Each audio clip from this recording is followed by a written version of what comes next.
Good morning, everybody, and glad to see us there. I'll be, again, as I've said many times, I'll be glad when we can come back to having regular hearings where I notice our witness, Professor, we're not trying to put you almost in the ante room. It's the way we have to set it up. But I think what we're talking about today, though, is something that is amazing. The fact that our founders had the foresight to anticipate the power of innovation when they wrote the Constitution. They put the intellectual property clause in the text of the Constitution. And I think our founders set a young nation to become the most powerful and versatile economy in the face of the earth. Just a few simple words created incredible incentives that led to the developments of life-changing inventions ranging from Kevlar to the microchip to pharmaceutical advances.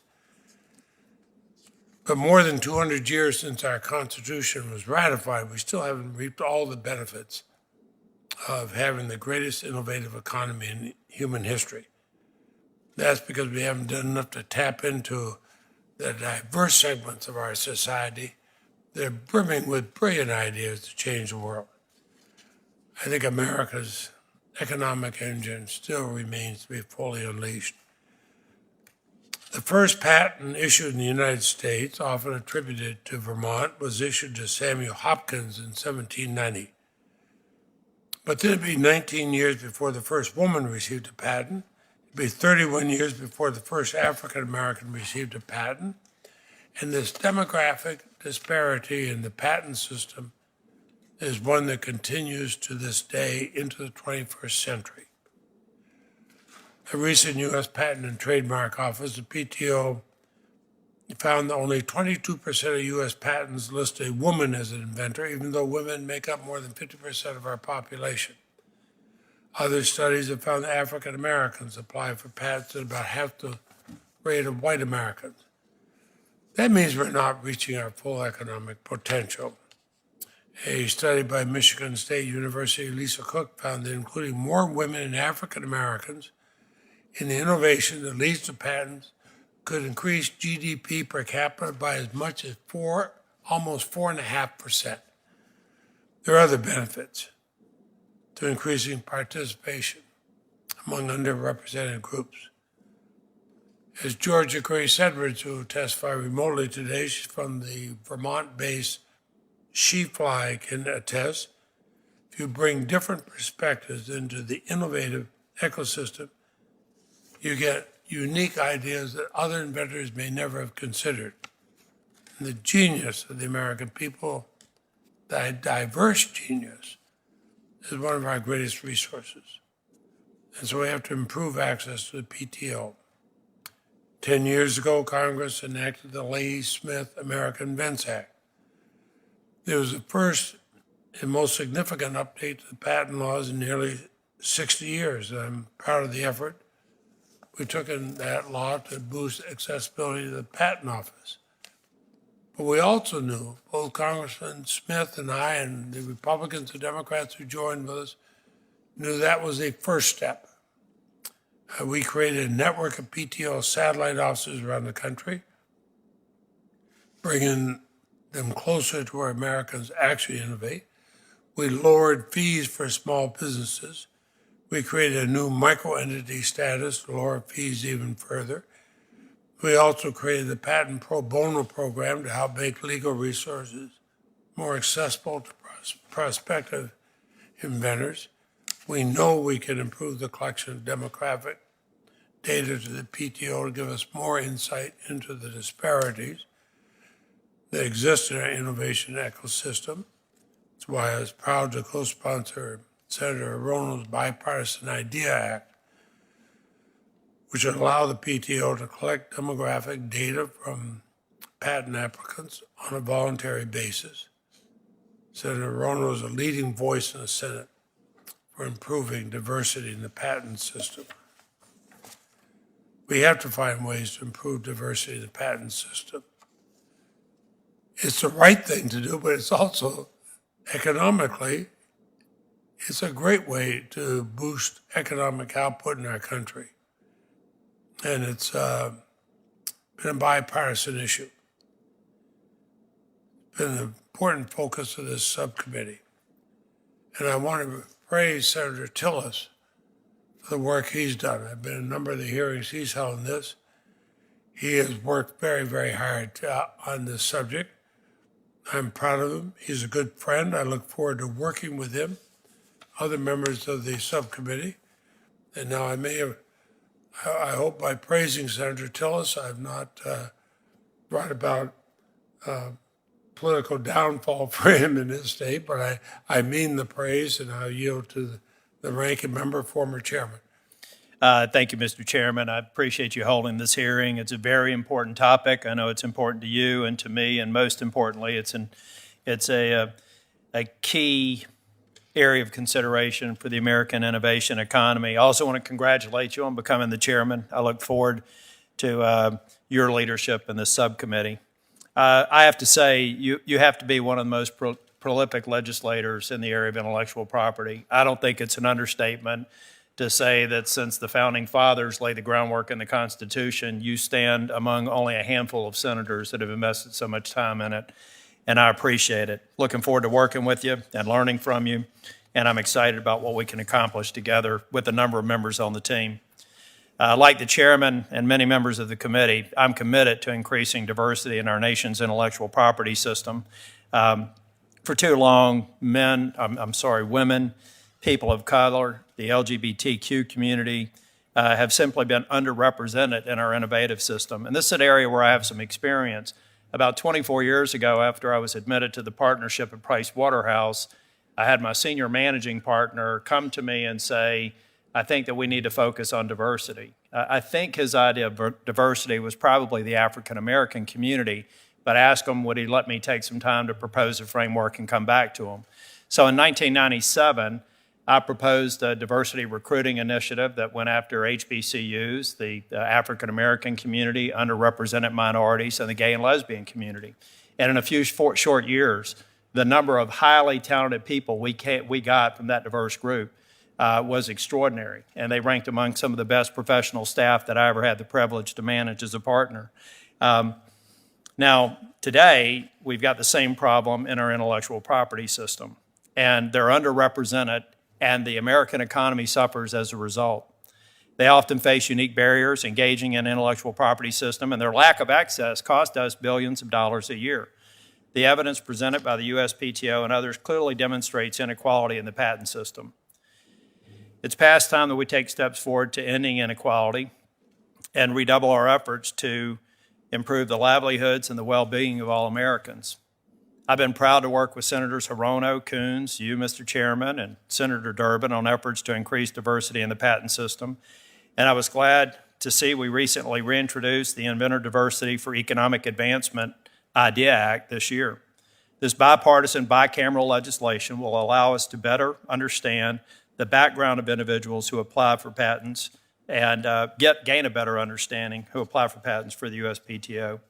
I'm hopeful we can move to a markup on this legislation and get it signed into law. I'm interested in hearing from today's witnesses on other efforts we can take, no matter how big or small, to increase diversity and engagement in the intellectual property system. Thank you all for being here today. I look forward to your testimony. And Mr. Chairman, if I could have just a moment of privilege, I'd like to introduce a new member of my staff. We all know that the staff do the lion's share of the work. And I want to introduce my newest team member. Her name is Susan Allen. She joins the team as a detailee from the USPTO, where she was an attorney advisor for the Office of Policy and International Affairs. Susan has a wealth of experience in intellectual property law in both the public and private sector. She's one of the federal government's recognized experts in copyright law, and I'm glad to have her on my staff. She's already doing great work, and I'm excited to work with her. She actually wrote portion of my opening statement, and it was brief, so I know she's going to work well in my staff. But maybe afterwards, Mr. Chairman, I can introduce you personally, but she's sitting here right behind me with Brad. And I also want to say thanks to Senator Coons' staff. He was a joy to work with in the Intellectual Property Committee. The staff-to-staff relationship was great, and that's how we get things done. Thank you, Mr. Chair. Well, thank you. And I will be talking about a couple of our staff a little later on, because one of the things I've learned in the number of years I've been here is that senators are merely constitutional impediments to the staff. And thank God we have such good staff in both parties. And we're privileged to have the chairman of the Senate Judiciary Committee here, and I'll yield to him. Thanks, Senator, and thank you for giving me an opportunity to be here today. To salute you and Senator Tillis for your leadership in calling this hearing. Let me echo Senator Tillis in his praise for his new staff member and staff member's brevity. It goes back to a couple things that I remember people have said. I'm going to send you a long letter because I don't have time to send you a short one. And then the exhortation which Muriel Humphrey made to Hubert Humphrey, who said, your speech doesn't have to be eternal to be immortal. And I think we all take that advice or try to live by it, and thank the staff for helping us reach those goals. I spend a lot of my time studying intellectual property and entrepreneurship by watching Shark Tank, and I hope some of you do too. I think it's an exciting and interesting program. I've met the fellow who runs it, Mark Cuban, several times, and how often do they ask these prospective entrepreneurs, have you filed for a patent? What is the status of your patent application? You come to realize that good ideas are stolen almost immediately, and there has to be some protection. They recognize that in the Constitution. You recognize it here today. As you mentioned, Senator Tillis, we have your bill with Senator Hirono, the IDEA Act, which I hope to report out of this full committee quickly.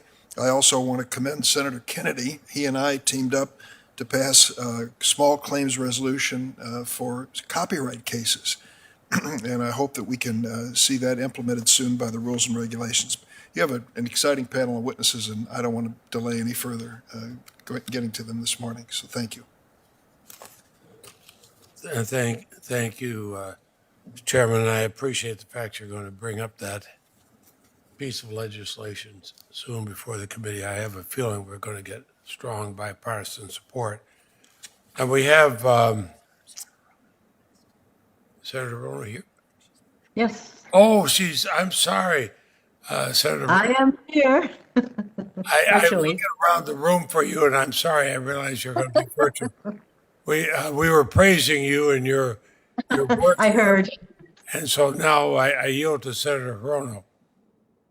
Thank you so much.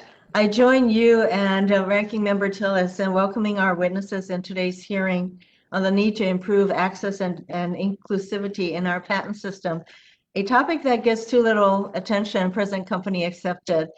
And I really enjoyed Chairman Durbin's remarks, especially his reference to Shark Tank, because in one of the episodes, a young girl from Hawaii got funded for her invention of a spoon to feed babies.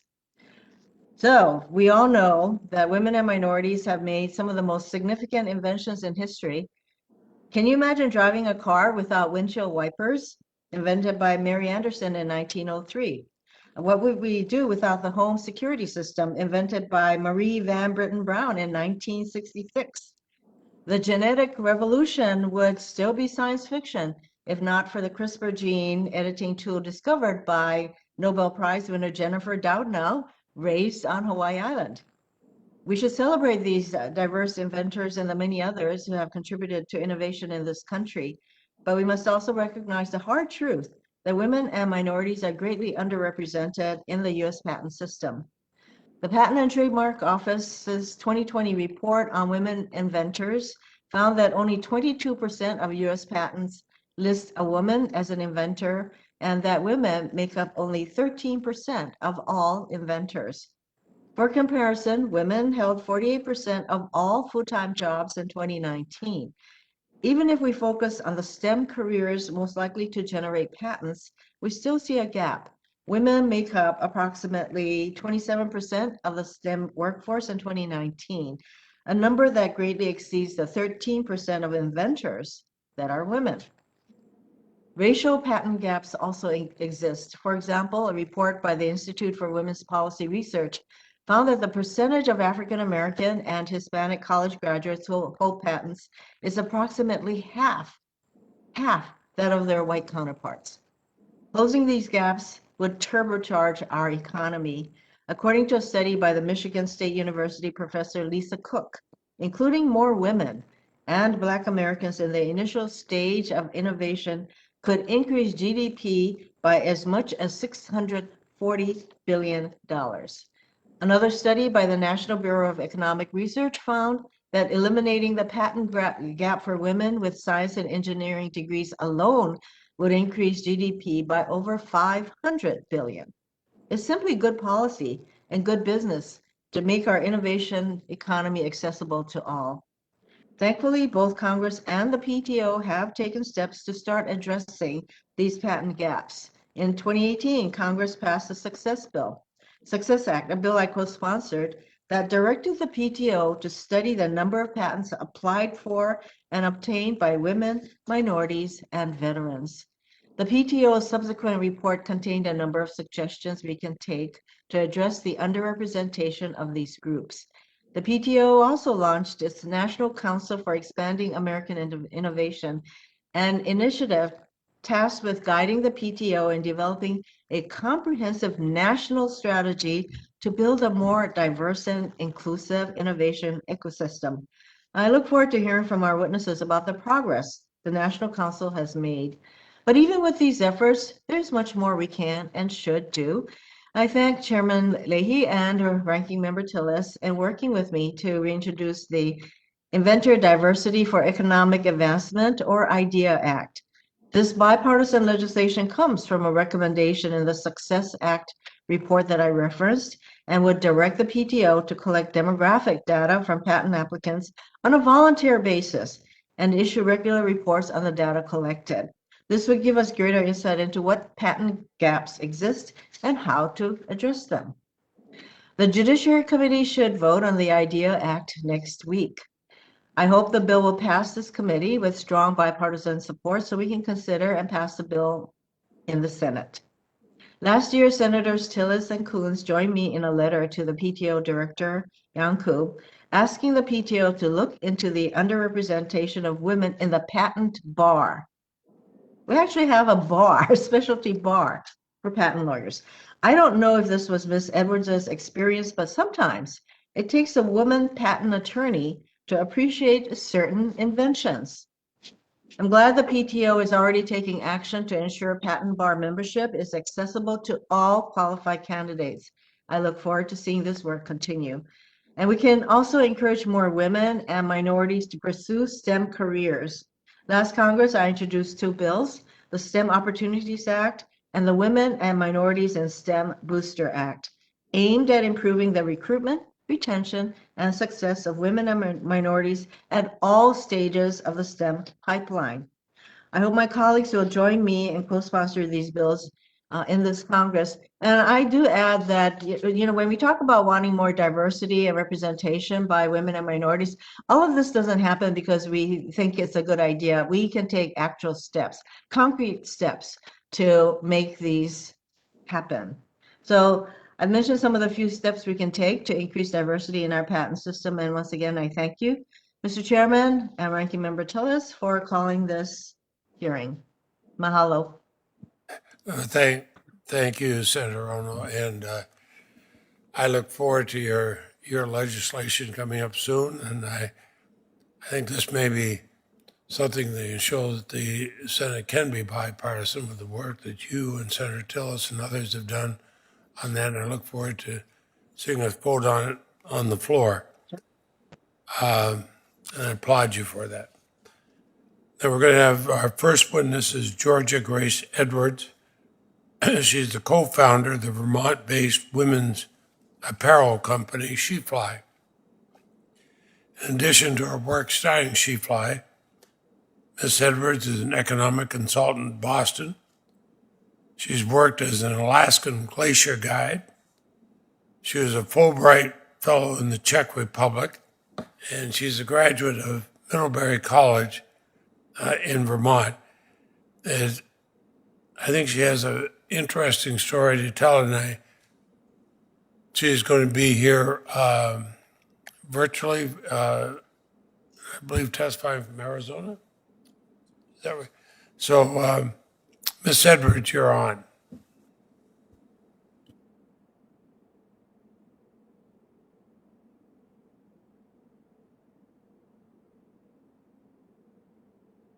Good morning. I'd like to start by thanking Senator Leahy and his staff for their work to improve access and inclusivity in the U.S. patenting process. This push for greater diversity and outreach efforts in American intellectual property is an initiative with the potential for tangible effects, not just on our small businesses in Vermont, but on individuals and businesses across our nation. I'm only 25 years old, but I have a feeling that this opportunity to share my experience as an American entrepreneur and inventor will be among the greatest honors of my life, and I'm very grateful to you all for having me here today. SheFly is a layerable line of outdoor pants for women that allow us to comfortably, safely, and easily answer nature's call, quite literally speaking, without exposing skin to the elements or other people.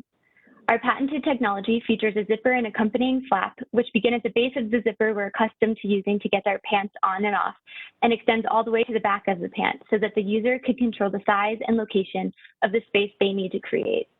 Through this design, we're able to help the 1 in 3 women who have had a bathroom accident in the past year while adventuring outside, a statistic that has presumably only increased during the COVID-19 pandemic as more Americans have taken to the outdoors and more public restrooms have closed.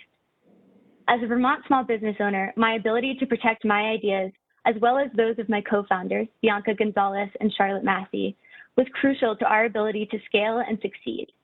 Patenting is extremely central to our business model. In our country's vibrant and highly competitive startup ecosystem, patents make or break an entrepreneur's ability to signal legitimacy in a market, gain new customers, establish additional revenue streams, and achieve a favorable valuation with investors. More importantly, our patents are what will allow us to bring our technology to people in all different sectors, not only rock climbers, hikers, and mountaineers, but also field scientists, ski patrollers, farmers, bridge inspectors, international aid workers, park rangers, people who use wheelchairs, and women on the front lines of our military. Women risking their lives to protect American citizens have more important things to worry about than when and where they can next relieve themselves. They deserve the top technology our society has to offer, and patents increase the reach of good ideas and the number of people in our society who can benefit from them. But intellectual property rights do not come easily, especially for traditionally underrepresented groups. My hope is that by sharing SheFly's experience, we can work together to make the patenting path a bit smoother for those who will walk it next, especially for those who do not currently see themselves reflected in the process. In navigating that patenting and trademarking process, SheFly faced 3 specific interrelated barriers: the representation barrier, the knowledge barrier, and the financial barrier. These obstacles operate in a positive feedback loop, further entrenching detrimental cycles that prevent the U.S. from effectively taking advantage of the brilliant ideas that everyday Americans have to offer. For an entrepreneur, the initial steps in building a company involve talking to people, cold calling, putting out feelers, making connections with those who have been through it before and can advise on helpful contacts and tips. In the Middlebury Entrepreneurs class where I built out SheFly, I spent an entire month doing just that and was unable to find a single person with my background who had been through the IP process in my industry. In fact, I didn't talk about patenting with anyone who wasn't a wealthy, white, middle-aged male in a field of engineering or tech. The power of representation is greatly underestimated. When you don't see people who look like you doing something you wish to do, it makes you question whether it's even possible in the first place. Patenting in the US is an extremely intimidating, long, and clunky, opaque process, and that's my kindly worded, highly edited description of the process. IP law is a very niche body of knowledge. It's hard to teach yourself. The lack of access to centralized resources with clear, digestible information on the patenting process that is specific enough to help gauge particular needs and likelihoods of obtaining IP necessitates hiring patent attorneys. If you think you've spent a lot on the coronavirus relief bill relative to your overall budget, you should see how much SheFly has spent on legal fees over the course of the past 2.5 years. There have been points in time when we've spent well over 50% of our revenue on legal fees to cover the immense amount of labor and costs associated with filing. From a basic economic standpoint, the long-term upfront investment in IP is one that is often directly at odds with the short-term realities of startups and small businesses. Due to the high cost and low probability of reward through patent approval, entrepreneurs are not incentivized to pursue IP in our current economy. In closing, I'd like to emphasize that any proposed legislation that fails to recognize and address the representation, knowledge, and financial barriers to innovators will be incomplete. I envision a world where one day women and girls don't have to think twice about answering nature's call, nor about their ability to participate in the U.S. economy as inventors, entrepreneurs, and small business owners. I and so many others are counting on you to change the traditional narrative of entrepreneurship in America. Thank you. Well, thank you very much. I'll put your full statement and your background. The record is worth reading. I would note that it's been read carefully by my wife, my daughter, and two of our granddaughters, and soon the third one will be reading it. So thank you very much.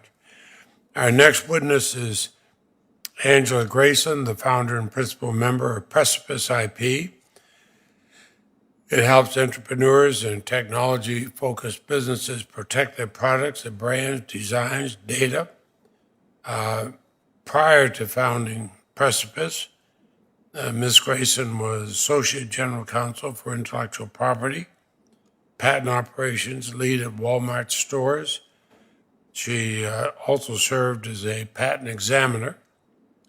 She's currently chair of the American Intellectual Property Law Association Diversity and IP Law Committee.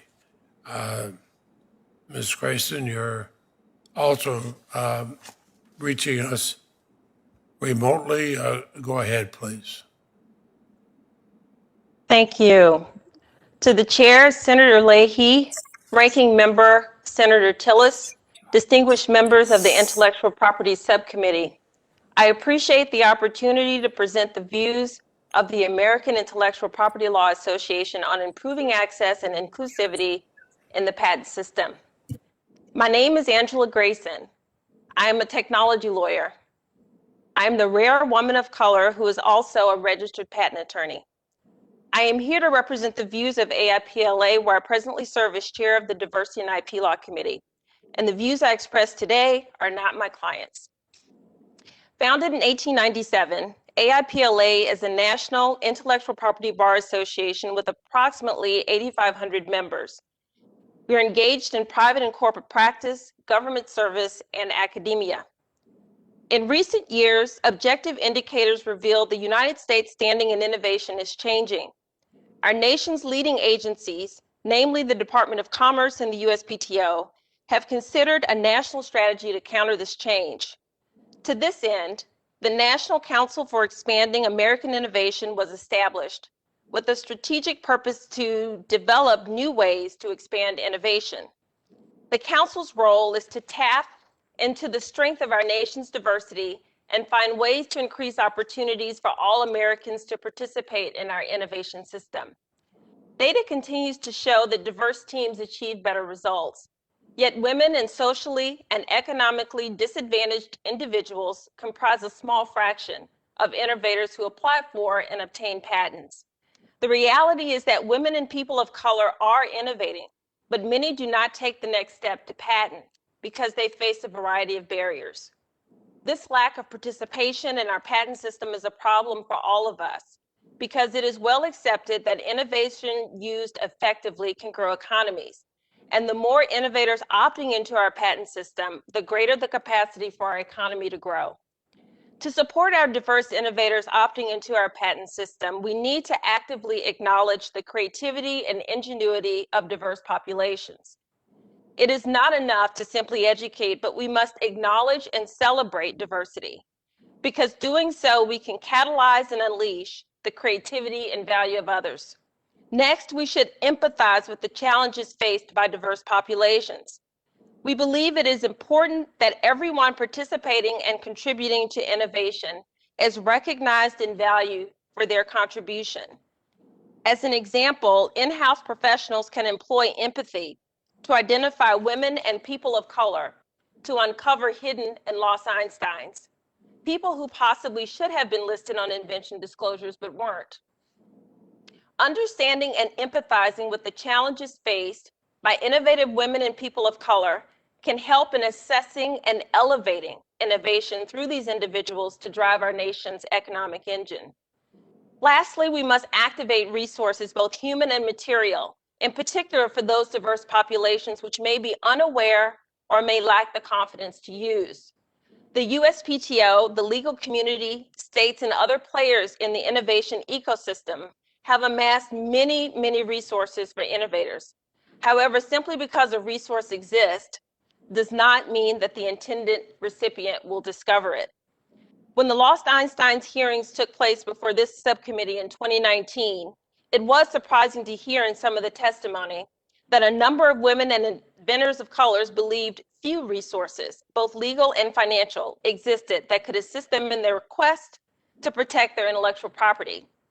We believe substantial resources do exist to assist inventors.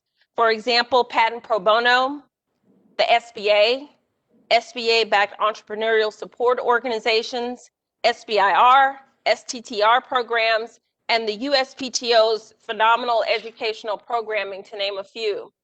While these are not specifically targeted to women and people of color, early indicators suggest these initiatives are already positively impacting these communities. Many other public, private, government, state, and legal organizations do their part as well to help in sharing their time, talent, and resources to remove barriers in our innovation ecosystem.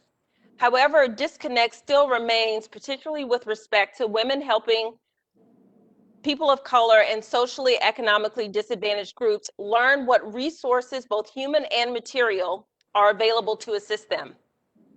Outreach, education, mentoring, and awareness are so vitally important here.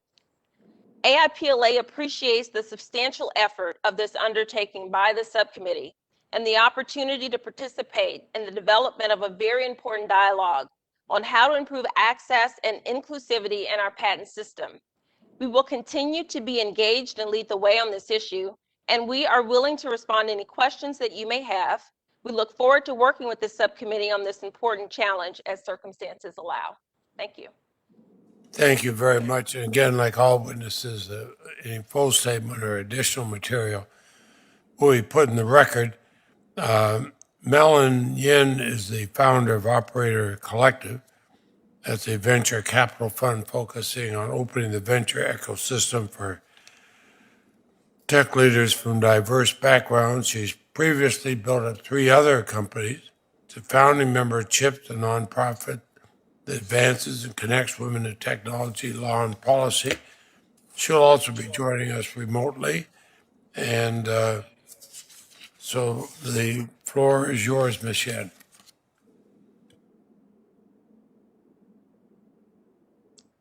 Thank you, Chairman Leahy, Senator Tillis, and the other members of the committee.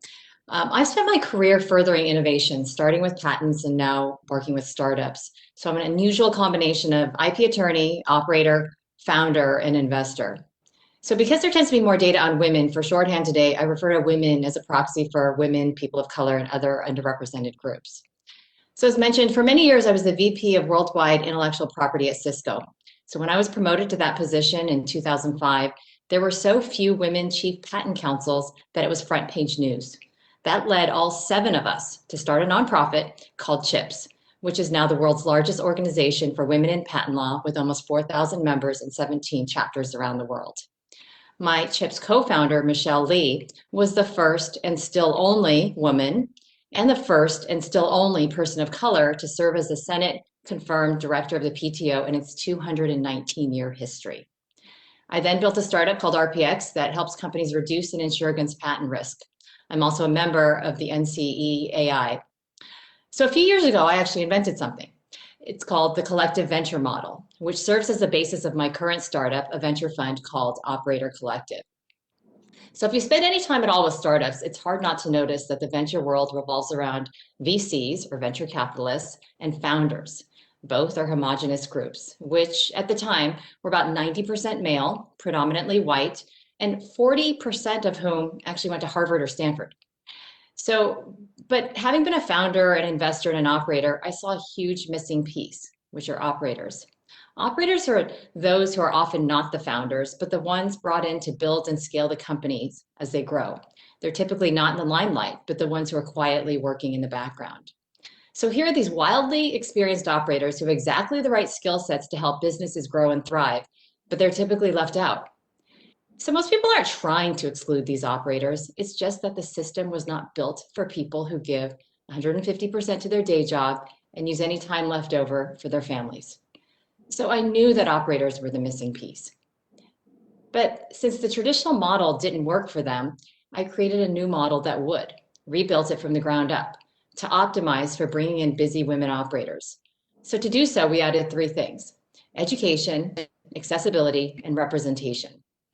We knew women operators didn't have ready access to the right information, so we created short, enjoyable programs. We knew that a big hurdle was the cost of entry, so we created a sliding scale for financial participation. Another obstacle was time, so we made it flexible by crowdsourcing deals and diligence and creating redundancies. And we knew that women are often criticized for self-promoting, so we built a supportive community that does it for them. In short, instead of making women conform to a rigid traditional construct, we changed the system to make it easier and more user-friendly for women. So today, our $51 million fund has over 130 operator investors who are 90% women, 40% people of color, and over 70% of them had never invested in venture before. So there are several parallels to the patent world. Securing a patent, as we heard, is complex, daunting, expensive. You have to learn a system that uses terms outside of everyday language. You need to dedicate time on top of your day job and your family obligations. You have to have the financial means to hire an attorney or an agent. The system wasn't built for inventors like Ms. Edwards. If we want to capture the innovations that reflect the contributions of all of America, we need to evolve the system. And so that includes the same 3 things. First is education. Instead of first-time inventors having to recreate the wheel just to know where to begin, we have to make it easier to access and understand. We also need outreach to underrepresented communities early and consistently. Second, we must make it more accessible in terms of access to resources. The Leahy-Smith American Invents Act added 4 satellite PTO offices. A good start, but more would be better. Another idea is to revisit the USPTO's patent pro bono program, potentially to amend it to have it apply to underrepresented groups with a traditionally low rate of patenting. And third is representation. Highlighting inventors from diverse backgrounds helps create a new normal. It's always easier to do something when you see someone like you doing it already. This includes having a USPTO director from an underrepresented background. And finally, there's one fundamental piece that underlies this all, and it's something that the tech industry has been doing for years, and that's data. We can't measure progress if we do not track our data and results. The PTO is not permitted to track even the most basic demographic information, such as age or gender. Senator Hirono's IDEA Act goes a long way toward ensuring this fundamental piece. Thank you for your time. Thank you very much, and I appreciate it. And you've actually addressed a number of the areas I'm going to have questions on later. And now we have Professor Latif Motima. He's a professor of law at Howard University School of Law. He's the founder and director of the Institute for Intellectual Property and Social Justice, which advocates for the recognition and fulfillment of social justice obligations and the application of intellectual property law and policy. He graduated with honors from Amherst College, received his law degree from Harvard Law School. And a note for my colleagues, before the hearing, the professor and I were looking at pictures of Vermont foliage, and we're talking about the traveling through New England, something he knows very, very well. But I thank you for being here this morning, Professor, and please go ahead. Thank you, Chairman Leamy, Ranking Member Tillis, and members of the Intellectual Property Subcommittee for holding this important hearing on improving access and inclusivity in the patent system. My name is Latif Motima, and I'm a professor of law at the Howard University School of Law and the director of the Institute for Intellectual Property and Social Justice. I appreciate your invitation to testify today in connection with this subject that is critical to the national interest. In the spring of 1970 in New York City, I watched the Times Square newsreel for developments on the effort to rescue the crew of Apollo 13. As for all other Americans, and indeed much of the world, the dilemma brought a new dimension to the time-honored supplication to bring the boys home. While we didn't know the specifics, it seemed obvious that NASA spared nothing in the effort. Every possible idea from every possible quarter was being explored. Then, as recent events remind us now, we understood that when America makes use of her greatest natural resource, her reservoir, the most diverse pool of human innovative and creative capability on the planet, there is no challenge we cannot meet, no achievement we cannot attain. Unfortunately, such has not always been the case for our patent system or our IP ecosystem as a whole. Too much of America's intellectual potential, from Marion, Virginia, to Greencastle, Indiana, to Compton, California, is too often undeveloped and untapped. To paraphrase blues great Robert Cray, like food left out all night, it's talent gone to waste. Systemic inequities relating to race, gender, socioeconomic class, and even geographic situs, as well as structural imperfections in the IP system, buttressed by a philosophical indifference toward the social justice obligations and opportunities of IP protection, have at times stunted the social efficacy of our IP system. And that is why today I would like to applaud this present initiative of the Judiciary Subcommittee to improve access and inclusivity in the patent system and thereby unleash America's economic engine, as I believe it implements a social justice perspective towards our intellectual property ecosystem, one which recognizes the benefits of universal access, inclusion, and entrepreneurial empowerment and self-uplift. And in the spirit of which I would respectfully offer 3 supportive proposals, which are set forth in greater detail in my written testimony.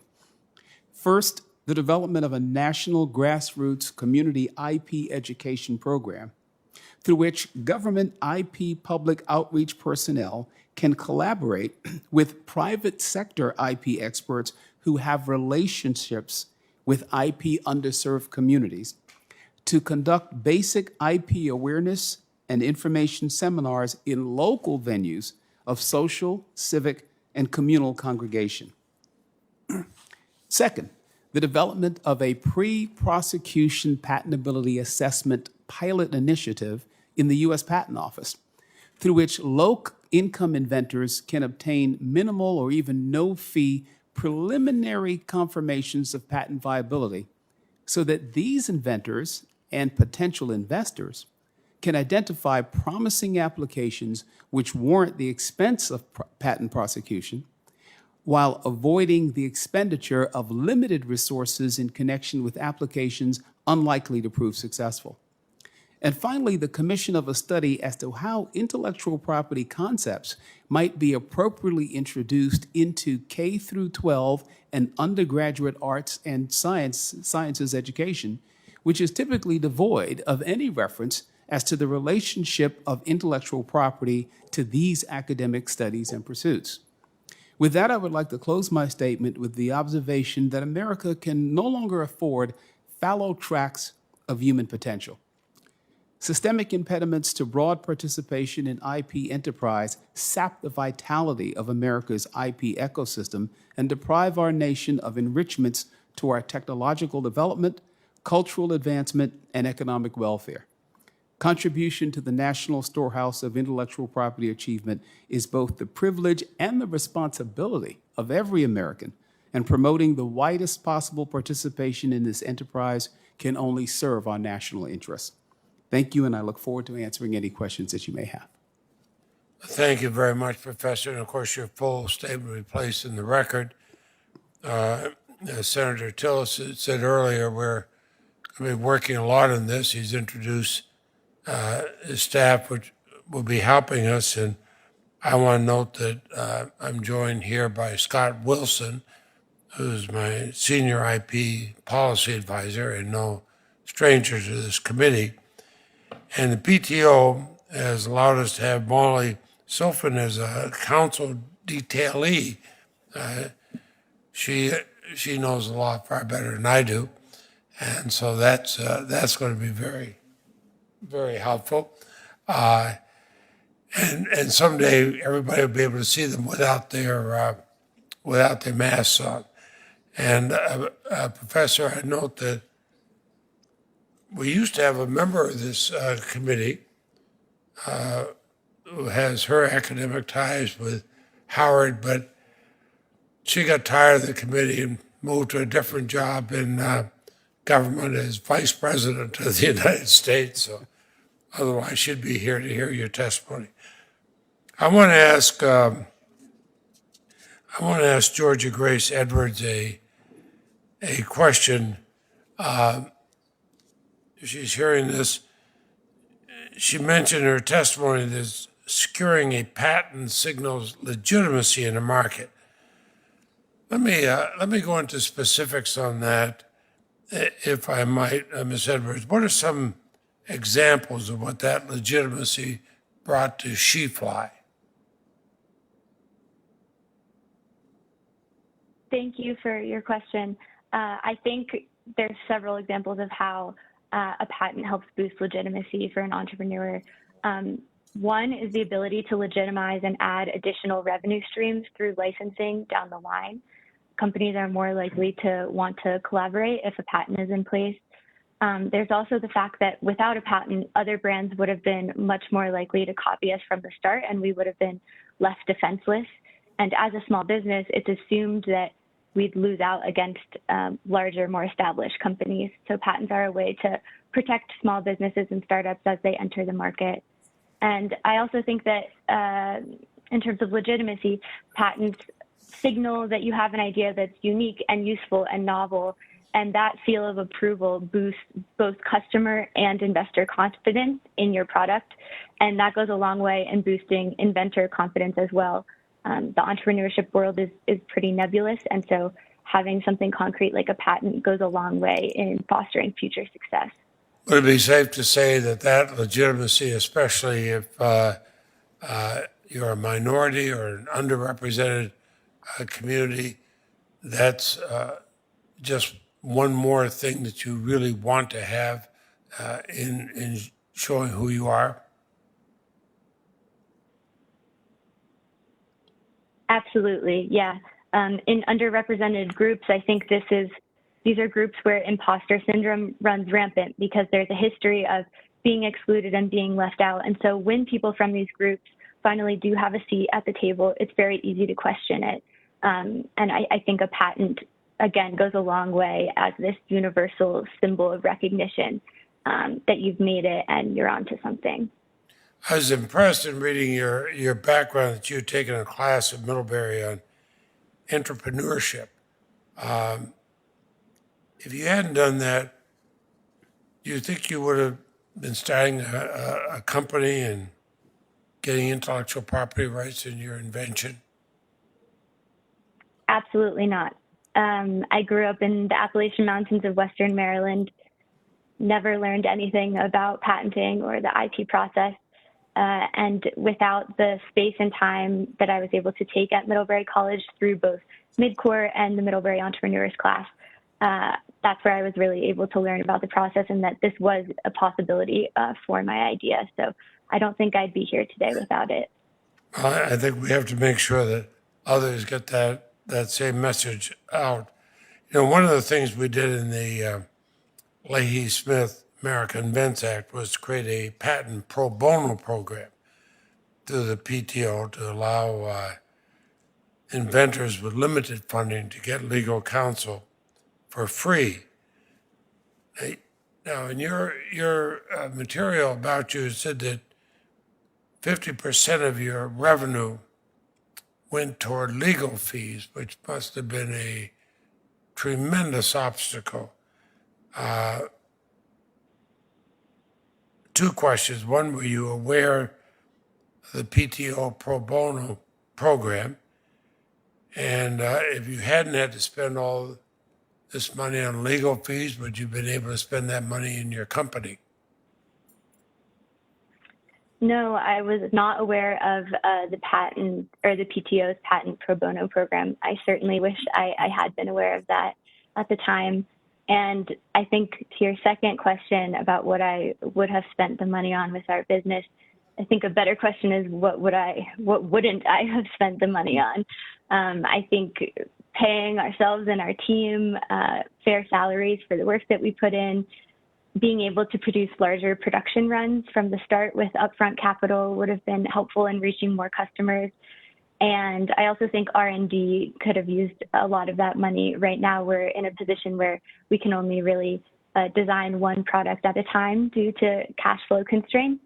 And so having more capital that wasn't going towards legal fees would have been really helpful for that R&D process. Well, we've got to get that word out more, and I'd ask both Professor Motima and Ms. Yen. We have, under the Leahy-Smith bill, we created 4 PTO satellite offices around the country. I believe Detroit, San Jose, Dallas, and Denver. Satellite offices have conducted nearly 300 different training events, 23,000 people being involved. Can we do more through PTO to reach us and assist underrepresented communities? Professor, you're sitting right here. I'm going to ask you first, and then I'm going to ask the same question of Ms. Yen. Yes, well, thank you, Senator. I think the answer to the question is certainly yes. First of all, I think the very idea of the satellite offices, it was just an excellent innovation in and of itself. It conveys to inventors throughout our nation that they are the priority, that they don't necessarily have to come to us in D.C., but we recognize the importance of coming to them. It also conveys that we recognize that innovation is everywhere, and it is not just simply in certain pockets of our nation.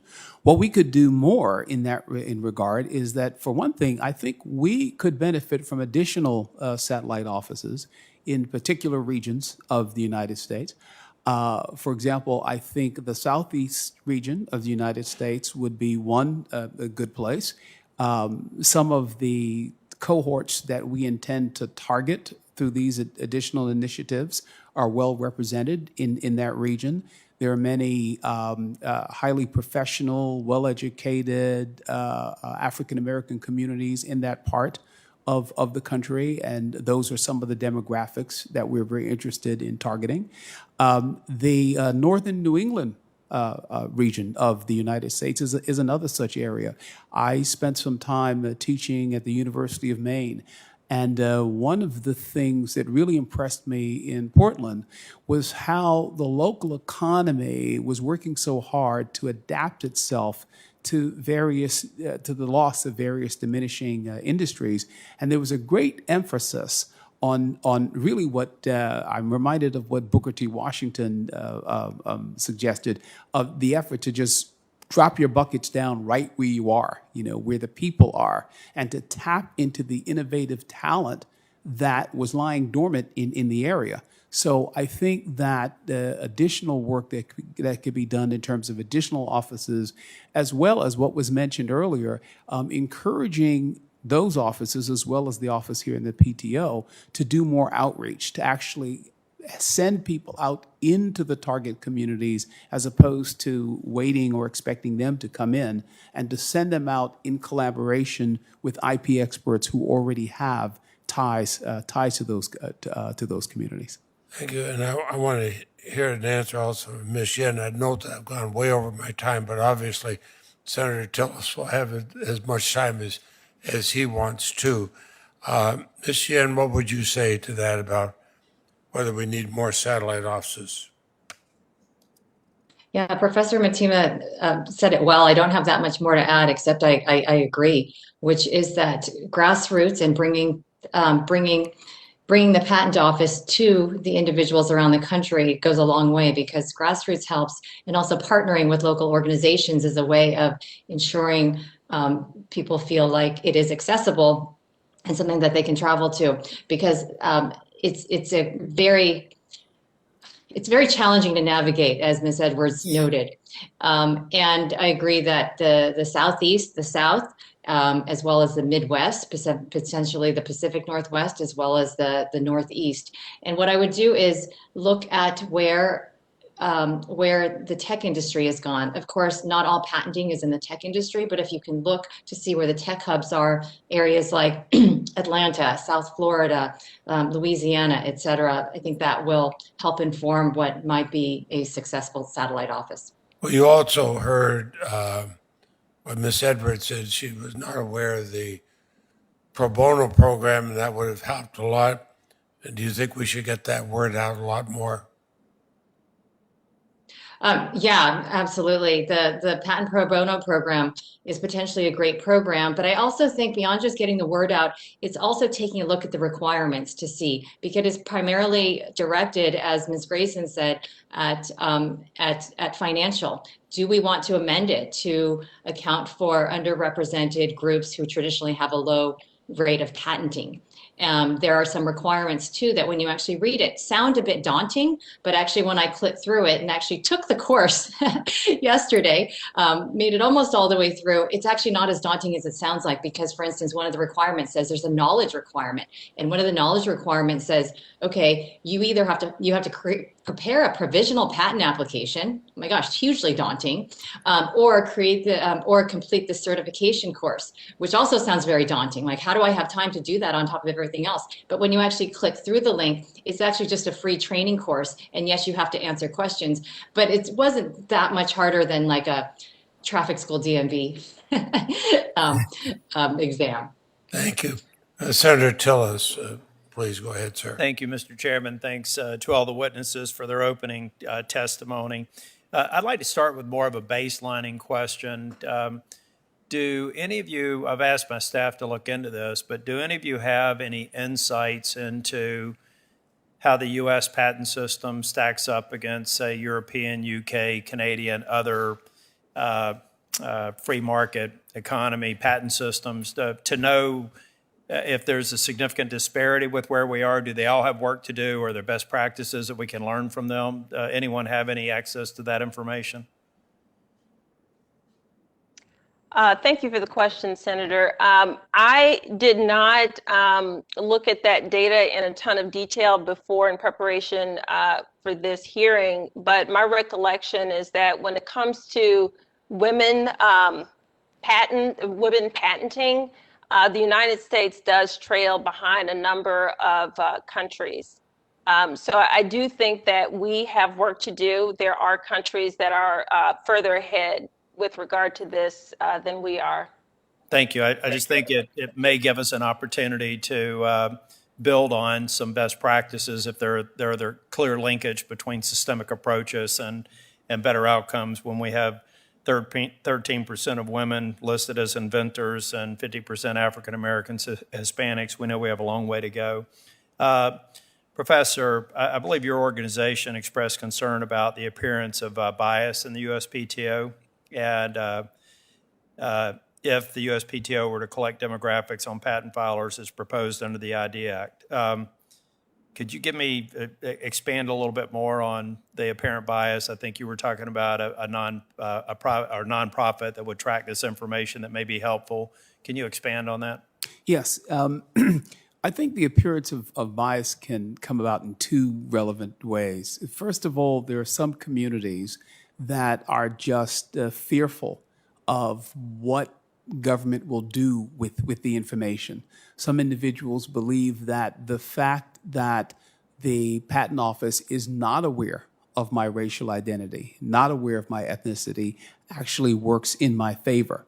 Although that may be completely groundless, the fact of the matter is that if that is a barrier to people providing us with the information, one way to get around that, if there is an independent nonprofit entity the kind of entity that people in local communities usually open up to, that could be especially helpful. Along those same lines, this is something that is of concern not only to people of various racial and ethnic backgrounds, but it's also a regional concern as well. I recall one of President Reagan's most famous lines that, in certain parts of the country, the words, we're from the government and we're here to help, doesn't actually make people feel comfortable. And so there are some people who they perceive government as just, they're here, and when they leave, I'm going to be worse off. And so again, if the people coming and reaching out to them and asking them for information are people they're more comfortable with, people who have a certain amount of social credibility, that was really what we were trying to get at. Incidentally, I like the idea that we need a satellite office in the Southeast and in New England. It's purely coincidental that happens to be in areas that both I and the chair live. But I do think you have to be out there. The one thing that I've found with recruiting, diversity recruiting, you have to show up. And I think that's something that we should take under consideration. What other data points do you think related to the innovation ecosystem would be helpful for researchers? What other information should we collect, and maybe what other agencies and organizations should be engaged in that process? Yeah. Well, I think another data point is applications begun by individuals in the targeted groups, but not brought to fruition, meaning abandoned by them. Oftentimes what can happen is we presume the obvious, that sometimes they just run out of money. But I think there's also this discomfort and suspicion about the process. You have individuals who, they have obtained their skills oftentimes outside of the accredited channels. A lot of people are self-taught, or some people earn their degrees working at night while working full-time.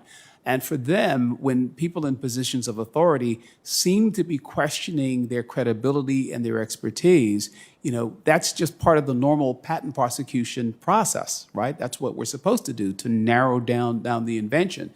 But it may appear to some of these individuals that this is just another artificial barrier that someone is placing in front of me. So getting some understanding as to how many people abandon the process on their end, and why that happens, and to the extent that maybe some of these issues are a factor. Thank you. I think that's a great point. Even the training that Ms. Yen talked about, to us it seems simple. You just click on it and see it's a simple questionnaire. But anytime an individual is dealing with big government, it's a daunting task. You see that in a regulatory context. I will be submitting some other questions for you for the record about possible other data we should collect, specifically around trademarks, whether or not we should have the same application for trademarks, and other questions. But I think all the witnesses, and Ms. Edwards, I've been on the website. I'm an outdoors person, and I try to get my wife and my granddaughters outdoors. I'm going to make sure they're aware of your product. It's very innovative. Thank you for joining. Thanks all the witnesses. Thank you, Mr. Chair. Thank you. And we're going to be joined now by Senator Rono virtually. There you are. Aloha. This is for the panel. Women and minorities who have not traditionally engaged with the patenting process may be turned off by its complexity and expense. And as Ms. Edwards says, it's clunky. And she said, that's putting it nicely. So some of the resources made available by the Patent Office have been mentioned by some of you. So for example, the Pro Se Assistance Program, a pro bono program, and a law school clinic certification program. And these are all efforts by the Patent Office to help entrepreneurs access the patent process. So for all of you, do you consider these programs effective? Do people know about them? And what are some very specific ways that we can make these programs better serve the public that they're intended to serve? For example, Ms. Yen talked about the pro bono program, and maybe we should look at who they're really helping. So do any of you, are these effective? Any I, improvements? Senator, maybe I'd love to take a stab at that. I think the programs, when people find them, are effective. The U.S. Patent and Trademark Office, my personal practice means that I'm on a number of email databases or email listservs from a number of agencies. And I think that the U.S. Patent and Trademark Office really does a good job with the amount of information that they push out.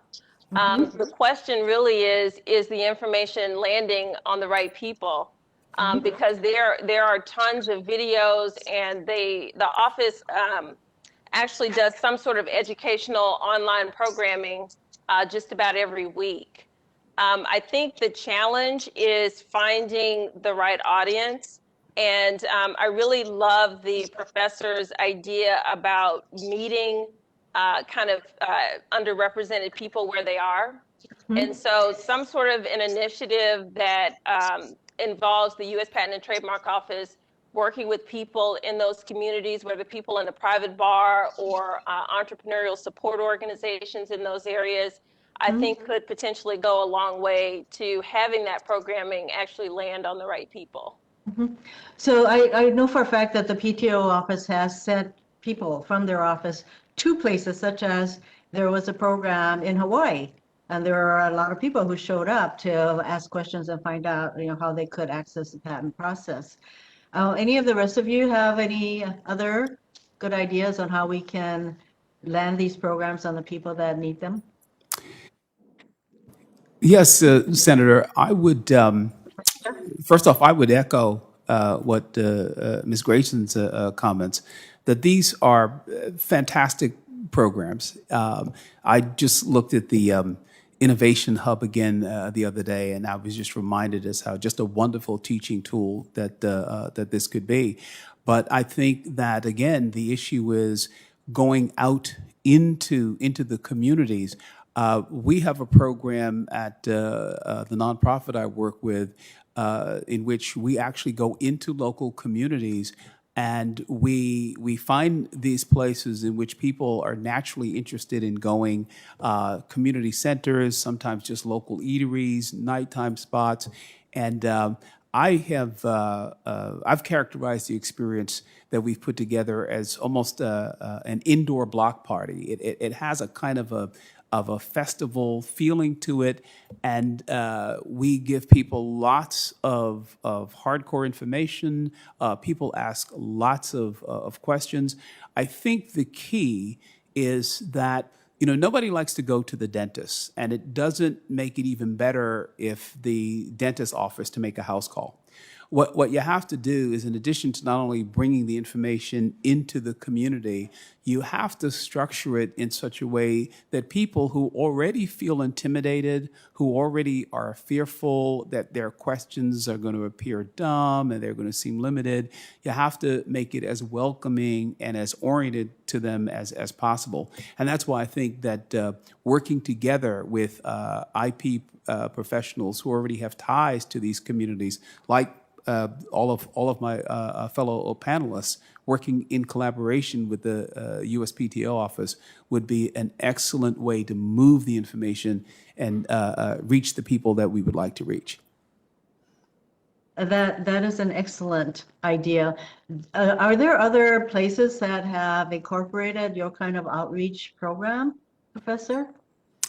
Honestly, I have to say no. I think that there are other entities and organizations that are very much interested in this type of work and achieving those types of results. The thing of it is that the usual methodology is to put together a team of individuals to speak. Oftentimes, it is, of course, including a diverse assemblage, but it's usually either A, to ask people to come to them, or B, when the team is exported into a community, the structure, the framework, the presentation, it is just, people feel as if you just lifted an office from downtown and then just transported it, into the community. I think that's also a really good observation.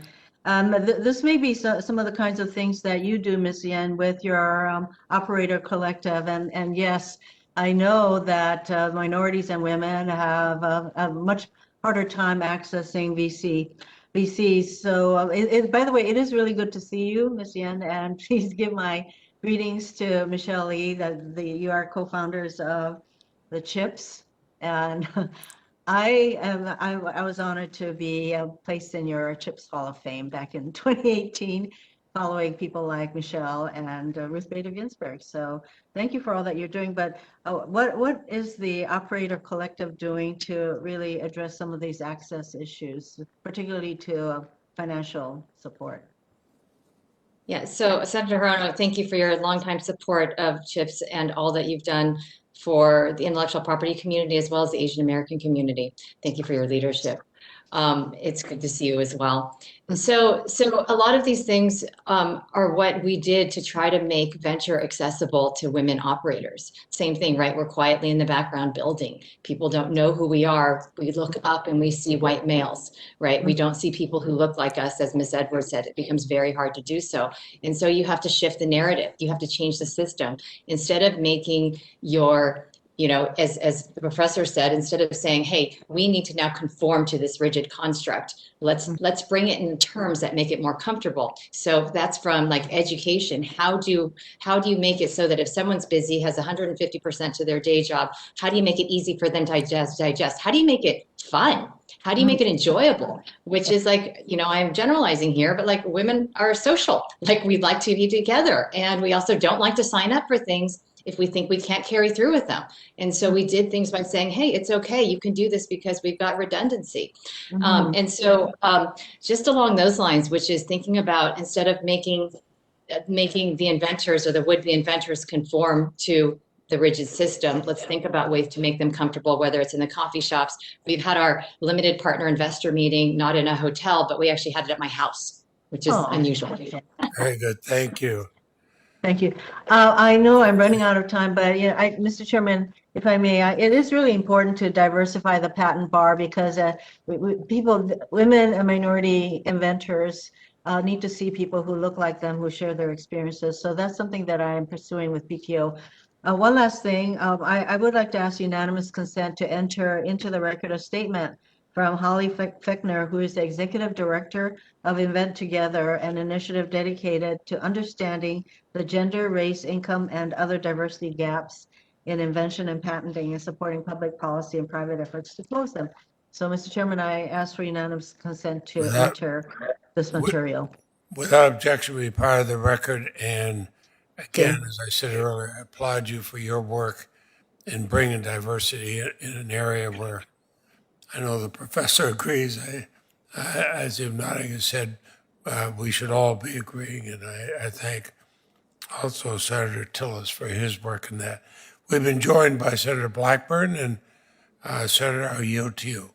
Thank you, Mr. Chairman, and I am absolutely so delighted that we are having this hearing today, and I thank you for this and for bringing such a great panel of witnesses before us. So, and I have to tell you how timely this is. I recently had, in the past week, conversations with two women that I have met, or two individuals I have mentored, each minorities. And one of them, and Professor, you will appreciate this, as they were telling me about what they were working on, I said, have you thought about getting a patent for this?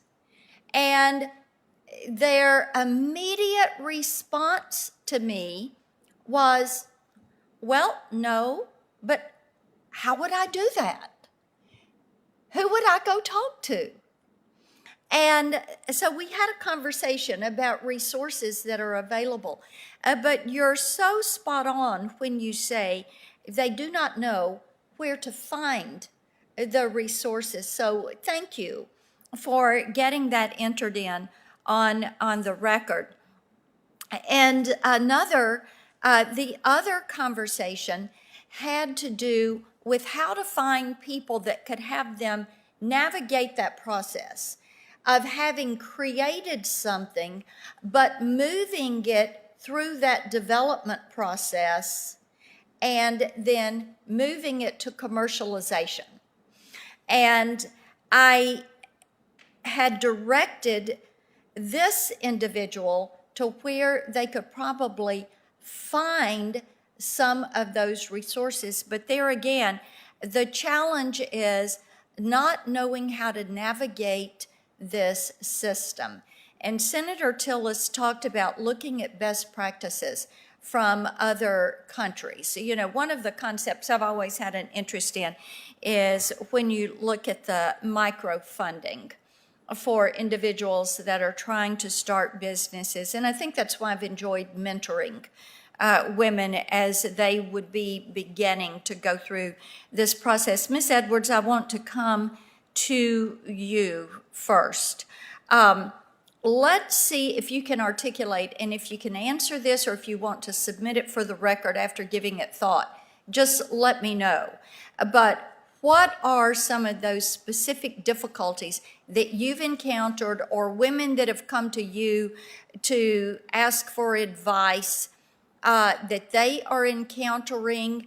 And then likewise, were you able to find a female mentor or a male mentor, someone that could help you navigate that process? If you'll just briefly touch on that. Sure, and happy to submit further thoughts following. I think that the biggest issue is not knowing who exactly to approach. I'm speaking for myself, but I think that I would be more than happy to appear before other people who are thinking about patents and talk about my experience and the rationale behind it and how I approached it. And I wonder about the possibility of creating some kind of group of women and other people from underrepresented groups to speak to those specific issues that come up for minority inventors. And to your second question, our legal counsel is all male, and they've been very helpful, but no, I didn't have a female mentor in the legal realm specifically. Okay, and that is something I'm sure there were nights when you were working on your product that you wish you had had that insight. Ms. Yen, I'd love to come to you, because many times as I am working with women, they will say, I don't have access to capital. And they go to the local bank and the bank says, well, I'm not sure I understand exactly what the market would be for this product.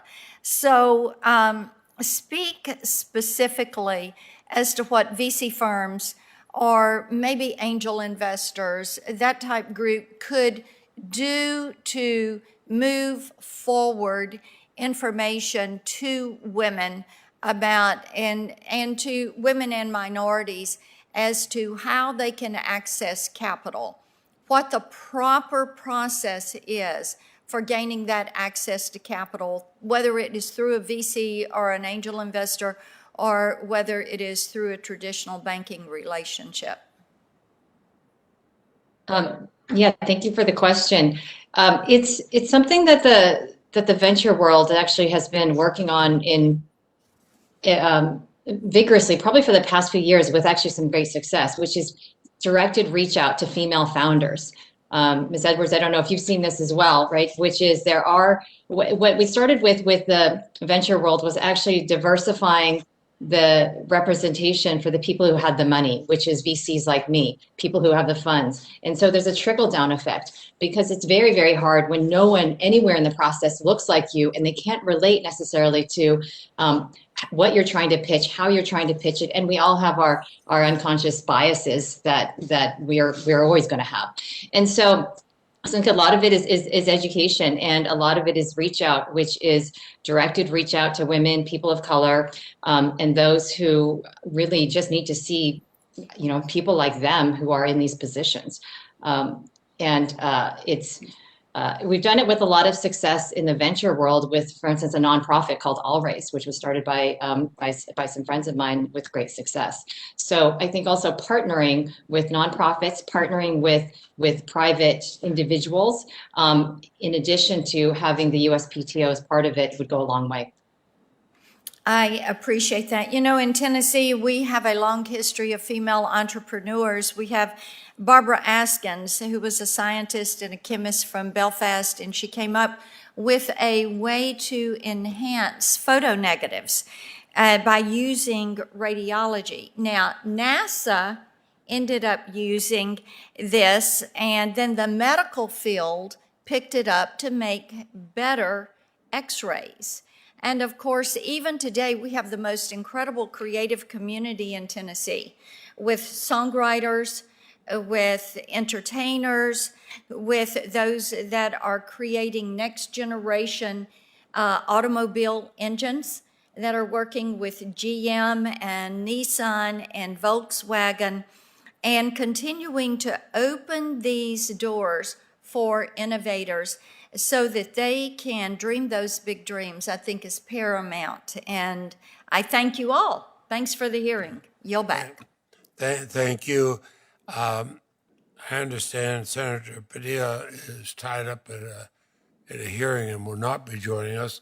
I didn't know whether Senator Tillis had other comments you No, wanted just to make. maybe just a comment. As I think about this, we've done a lot of work in our Senate Armed Services Committee hearing. We talk about China and its emergence as an economic and military superpower, and I've heard reports of the number of patents that they're filing today are just at an exponential pace.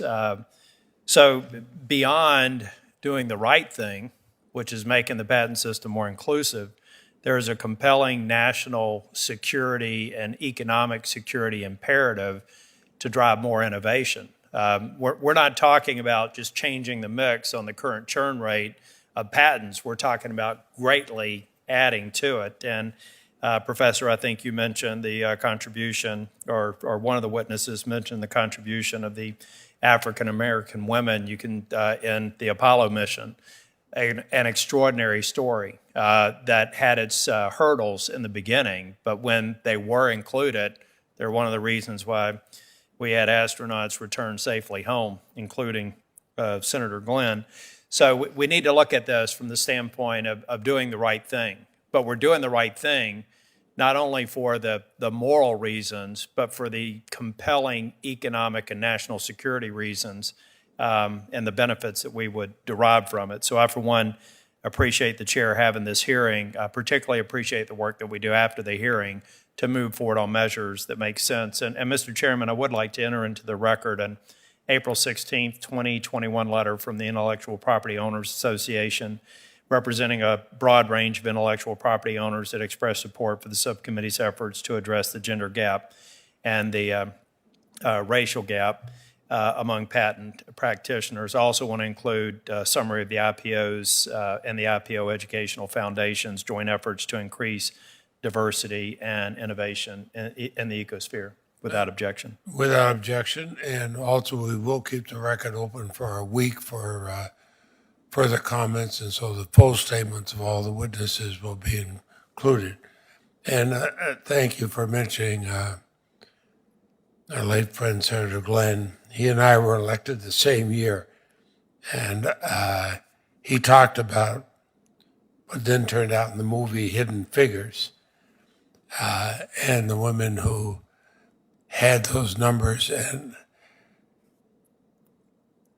I won't go on here. I'll mention privately what he said to NASA when they said they couldn't wait for them. They didn't have time for them to